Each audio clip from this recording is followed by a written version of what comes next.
Hey, welcome everybody. We are here. It is Friday, October 2nd, and what an exciting week. We had a debate the other night, and it was rather interesting, wasn't it, James?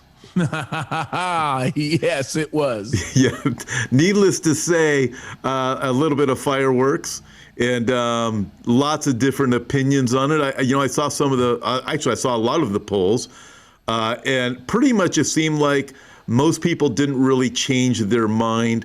Pro-Trump before, pro-Trump after, pro-whatever before, they're still the same. And then the people in the middle, the undecideds, didn't really move. But you know which poll surprised me the most? It was the Telemundo poll. Yeah. Did you see that? That was, because Telemundo, the owner of that, is so anti-Trump that I was shocked to see 66% Telemundo viewers pro-Trump after the debate and only 34% Biden. That was quite a shock to see that. And me being a fan of Trump, I was quite a pleasant shock to see it. But what do you have to say about things that you witnessed the other night? Or do you want to comment? Well, here's the thing, and, Okay. I'll just say this. There were a couple of things that we learned pretty quickly. We didn't really learn them. There's nothing new, okay?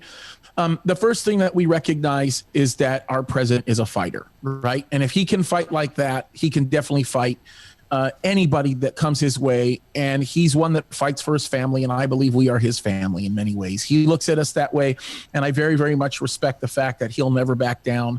And it's a very, very good thing, right? And it's something that I've come to very appreciate and love about the president. The second thing that we've learned is that Wallace is a disgrace, right? Which is something we've already known. Oh, yeah. He's very left-leaning. It was obvious. It was pretty obvious. Yeah, he wants to draw the picture that he's not left-leaning, but he is. He's absolutely left-leaning. It was striking to me that every single time the president went on the attack with respect to some of the issues Joe Biden is perhaps some of the most really embarrassing on, Wallace jumped in and defended him and even gave him time to think about it. If you remember when the president talked to him about the situation with the corruption of his son and the fact that the former vice president allowed him to, really bothered me that Chris Wallace actually continued to refer to former vice president as Mr. Vice President. That's a military title in this nation. That title only belongs to one person, and that's the person who actually occupies the office. I think it was done in a very calculated way. I think it was done in a way to kind of uplift him and project him in a light that he should not be in. I also think it's really interesting that Joe Biden on a regular basis was making statements of how the president failed to do his job, and he did this and he said that and he did this and he said that. Biden talking about all the things that he did to possibly contribute or help to COVID or so on and so forth. Yet when he was asked why he did not call the governors of the states where all of the law and order issues were happening, all the lawlessness was happening, he said, well, I'm not in public office. And what's even more striking than that is that Wallace accepted that answer. I think the president had a lot of very good things to say, although, and I would agree with anybody who says this, even with all the good things that he had to say, all of the noise that was happening because of the way things were being exchanged quieted down the very valid points that the president made, especially as it relates to what he's done to deal with many of the issues that plague the African-American community. When he talked about removing critical race theory teaching, so on and so forth, there was a lot of very good things he had to say. Unfortunately, he wasn't allowed to continue to flesh out those thoughts. And so it was a very concerted effort against the president. It was very obvious that it was. And I'll just congratulate the president because he successfully fought off two people in the debate. He debated two people and not one. And yes, could the president have done better? Absolutely. I think that in any context, you can look back at these situations and say, oh, well, the president could have done better. But it was quite disappointing. And I was very, very disappointed, to be honest with you. I think the person I was the most disappointed with and at one point infuriated by is Chris Wallace. He's not even a quarter of what his dad was, and I wasn't even a really big fan of what his dad was. So pretty embarrassing for the Wallace family, pretty embarrassing for Fox News, and I just think it was a terrible shame. It really was. But, you know, what are you going to do?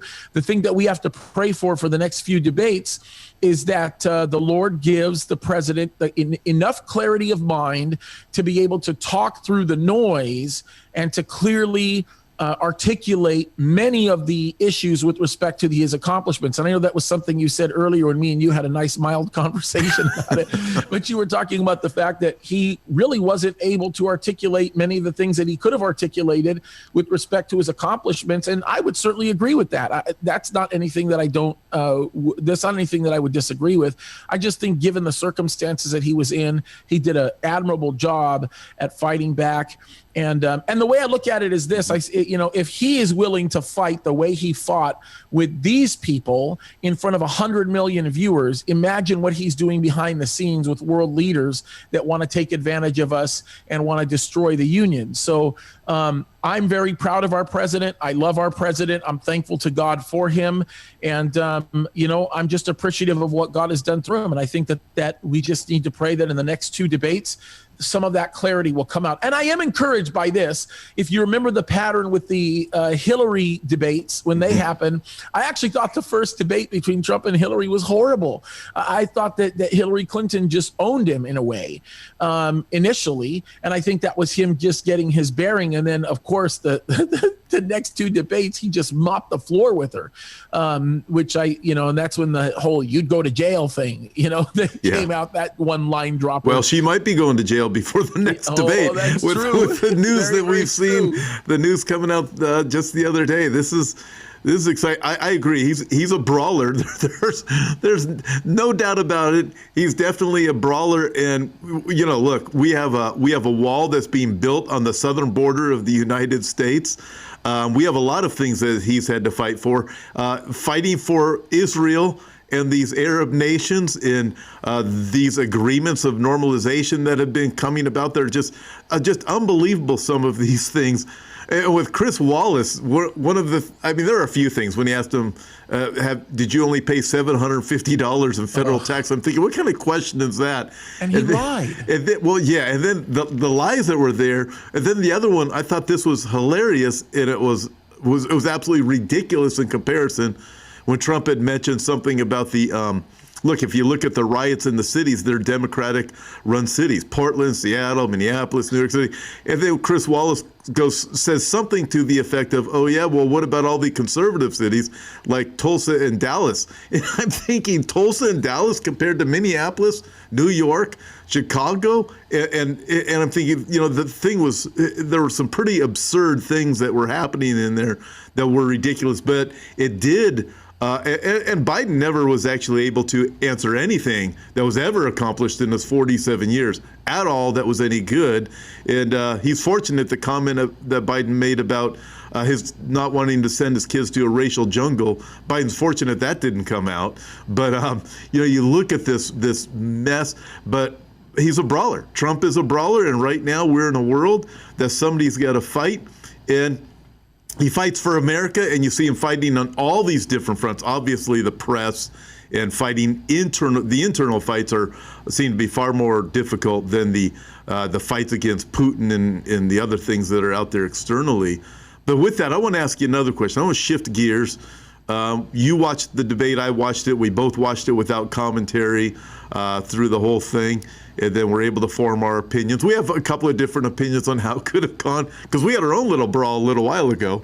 But let's go down this path. What happens to a world, because we know biblically that in the last days, prophetically, because we talk about Bible prophecy on this program, America is not going to be great at that time. So there is a post-Trump time that's coming. Now, I'm not saying Trump's not going to win the election, so I want to make sure our viewers, I'm not predicting that, but there's a couple of different scenarios that we got to play out here. And you also look, this is what God's done, James, the way I look at it, God has used Trump in a remarkable way. Part of it has been really positive. You look at the deal with Israel and the Arab nations. By the way, you and I both agree, this is not the deal of Antichrist. This is not dividing the land. It's not fulfilling those prophecies, but it has set in motion the psychology of those nations, including Israel, for a former covenant that is going to come with Antichrist. And so God used Trump to set the many Arab nations already on that course with Israel. Remarkable to see what's happening there. Then you look at the lockdowns that have happened. I don't believe we'd be in these lockdowns if Trump wasn't president. The reason why is because I believe that the economy was the best it had ever been in the history of the world. And that had to be stopped because more and more people, I mean, listen, when your wallet's doing well, you tend to vote according to your wallet. So that had to be stopped. When Biden and Obama were in office, you had the H1N1. They didn't shut down anything. CNN never talked about it, how they didn't react, how they did a terrible job of covering H1N1. And you look at coronavirus, the real numbers are out of coronavirus with CDC now, and they're remarkably low. So I look, people now, they're willing to shut down the economy, surrender their freedoms. They're willing to enter into a conversation about not being able to buy or sell unless you receive something. You got to wear a mask everywhere. People are already ratting out their neighbors. They are socially shaming them. I believe that God has used Trump to shape the world, psychology, the psychological side and the spiritual side for this kingdom of Antichrist that the Bible does talk about that is going to come. And you look at it and you think, man, even with the defunding the police, get rid of police's good cops are devastated. They're just ruined on the inside, and you look, eventually a police force, a whole different type of police force is going to come in to control that kingdom, that globalist kingdom that's coming. So I look, God has used Trump to pave the way for the kingdom that's coming. However, we could have 4 more great years still at the same time, even though in the future America won't be great again. Do you have anything to say about my comments? Good or bad?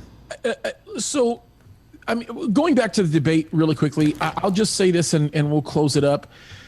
I know how much you love the president, right? And so I can understand why you would be disappointed in the way that the debate went, because I think every one of us would have loved to have seen more things come out that the president has done for the country, right? I mean, obviously, here's a great point, and I'll bring this point to you.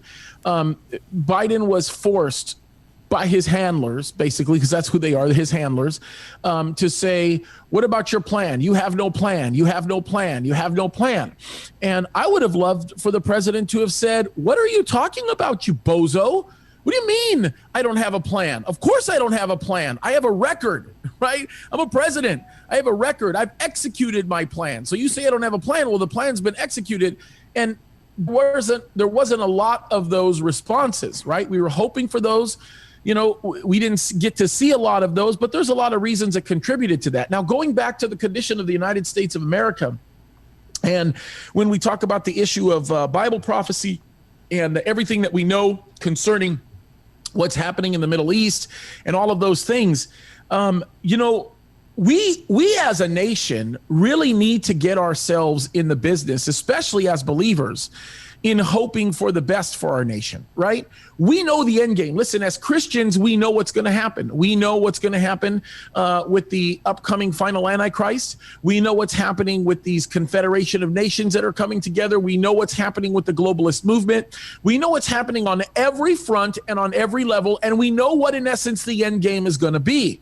If you're listening to me, if you guys listen to me on the radio, we're all over the country, nationwide. Right now, we're going through the book of Revelation, and I'm talking about that end game. As a matter of fact, I think we're at the section now where I'm talking about the false prophet and that kind of a thing. But what's interesting is, yes, we know the game is Christians, the end game is Christians, but the greatest error we make as Christians is we say, well, we know the end game, so let's just let it all burn to hell because that's where it's going, so we might as well not do anything or have an effect on anything. Well, what I'd like to do, Tom, and I think this is an important discussion, I'd like for us to go back to the discussion we had with respect to 2 Thessalonians chapter 2. okay?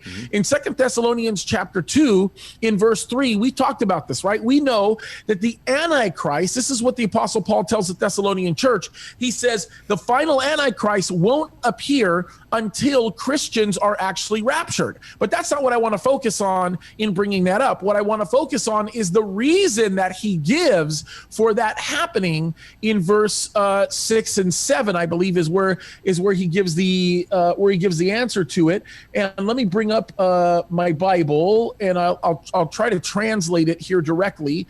And by the way, I think it was last week that there were a few people that actually made fun of me or made a comment over the fact that I used the word Messiah when I was reading something from the Greek New Testament. And all the folks that are out there who never look it up or never research it actually said that was a Hebrew word and I should have never said a Greek word. I didn't read that comment. Except for the fact that it's a translation, people. Wake up. It's a translation. It's not even a transliteration. When you see the word Christo in the Greek, the word Christo means Messiah, right? That's exactly what it means. It means Messiah. It's a title. So when I'm translating Christo into what it's supposed to be read or what's supposed to be said, it would mean Messiah. When we say Christ, Christ means Messiah. Okay, so just so that we can get past that, for everybody that was getting all mad at me and making those comments about that, it's like, well, learn the language a little bit, or at least be well read on it. You'll understand exactly why I'm saying it. I'm not, and I know everybody, there's lots of people that call me arrogant and proud and so on and so forth. I'm confident it's the way God made me. So I really shouldn't even be reading a lot of the comments. You should. It just messes with my head. It doesn't really mess with my head. It just gets me all, that's wrong. I want to defend myself, and I really shouldn't. And I just wasted about 2 minutes of our video. Anyway, let me read to you the reason why, because we're losing track here. Let me read to you the reason why the Bible tells us that the Antichrist will not show up. See, listen, watch this. The Antichrist shows up. He confirms or strengthens, as it would say in the original language, right, this covenant, right? And it's a covenant with many. This is why people say it's multiple covenants potentially, right? When that happens, that in essence ensues the real timeline of the tribulation, right? And that's something that people don't get, because they say, well, the horsemen and the apocalypse, they get in all kinds of weird terminology. This is the timeline, folks. So understand that the tribulation doesn't start without the final Antichrist doing what he's doing, but the final Antichrist coming on the scene and doing what he's doing cannot come on the scene and do what he does until we are raptured. Now, here's the reason why. Okay, and this starts in verse 6 of 2 Thessalonians chapter 2. Here's the reason why the Antichrist won't be revealed until we leave. He says this, and I'm using more modern day terminology, right? He says, look, and you all know what is the current restrainer, or the thing that restrains him. I said her. Restrainer. I didn't say, you know what I mean. I knew restrainer, what you not meant. restrain her. Restrainer. So now you all know the very thing that currently is the restrainer of him, so that he will be revealed in his time. For the mystery of lawlessness is already at work, but the one now restraining will do so until he is out of the way. Now, who is the restrainer? This is incredibly important, and we got to catch this, folks. The restrainer is the Holy Spirit of God living in the life of the believer. That's the context. Now, if that's the case, then that means Christians, based on the inspiration of the Holy Spirit living inside of their lives, regularly stand for righteousness. That's what it means. I mean, that's in essence what the restrainer is. If you really think about it, I mean, the Holy Spirit living inside of me inspires you, Tom, to stand up for righteousness. As long as we stand up for righteousness, there will never be the completion of the New World Order. It will never happen, because as long as Christians are standing up, that'll never take place. Just like the very thing that's keeping complete and total destruction and anarchy from happening in our nation are believers, because it's the believers that are speaking up. That's why it's particularly heretical when a pastor says that we should not speak up about political issues, or we should not take a stand concerning those things. You, my friend, are not reading the Bible if that's the belief that you have. And so in essence, there is this restraining force. And this is where it comes, whether or not the president is the president of the United States, which I sincerely hope we get another 4 years of him because it's been good for our country. The United States of America is going to be out of the picture in Bible prophecy for one of two reasons. And there's only one of two reasons, right?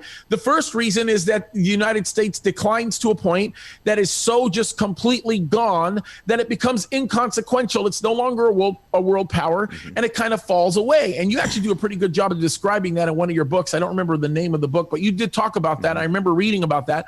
But then there is this possibility, and this is the one that I hope for. I really do hope for this, especially because I love this country and I love the people of this country, right? My sincere hope is that what ends up happening is that there is a spiritual awakening that takes place, and those that are not walking with the Lord start walking with the Lord. And there's a revival in the hearts of believers, that those that have been mediocre, that have been living a life of mediocrity, will go back and completely rethink everything that they're doing in their walk, that there is a real and true revival. And then when the rapture happens, bam, it's a wrap. It's over. Yeah. And that's my prayer. That's my hope. That I love that. That's my hope too. I mean, because there's different scenarios out there for the collapse of America right now.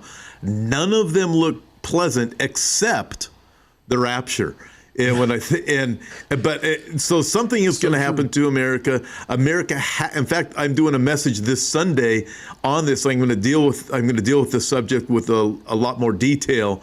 But when you look at it, America is a problem because when you look at it from the spiritual side, the demonic side, it stands in the way of the enemy being able to eliminate Israel. He's not going to eliminate Israel. We know that, but he wants to eliminate Israel, wants to eliminate the Jews. America is a huge problem for that. Yep. And America being great is also a huge problem for the New World Order, the whole globalist system, Marxism, everything that the left wants, America is in the way of. And Trump, love him or hate him, he stands in the way of these evil things that are one against America and one against Israel.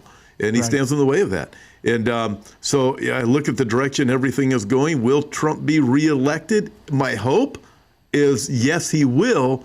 But at the same time, our greatest hope is in Jesus Christ, and that there would be a great awakening, and that the trumpet would sound and we'd be called home and we'd be raptured out of here. Because after that, all hell is literally going to break loose on this earth. That's right. Yeah. My goodness, Tom, I don't know if there's much to add to that, bro. And it's something that's like one of those things where you say Selah, right? Yeah. You meditate on that for just a second. The reality of how consequential what you're saying is significant enough to put the fear of God in anybody. If you're just willing to sit and think about the gravity of that kind of thing, it is very life-changing. Yep, it is. Hey, with that, James, let's wrap it up here. We've had a great talk today. And just for the record with everybody out there, James and I had a rather exciting, elevated conversation with each other just before we went on. And you know what? We're still best friends. Yeah, of course we are. What are you talking about, bro? That's what it's all about. If people are watching us, I wouldn't have that kind of spirited conversation with you if it wasn't the case. You're supposed to be able to have drag outs. You know what's funny about it is when you see, you're Egyptian.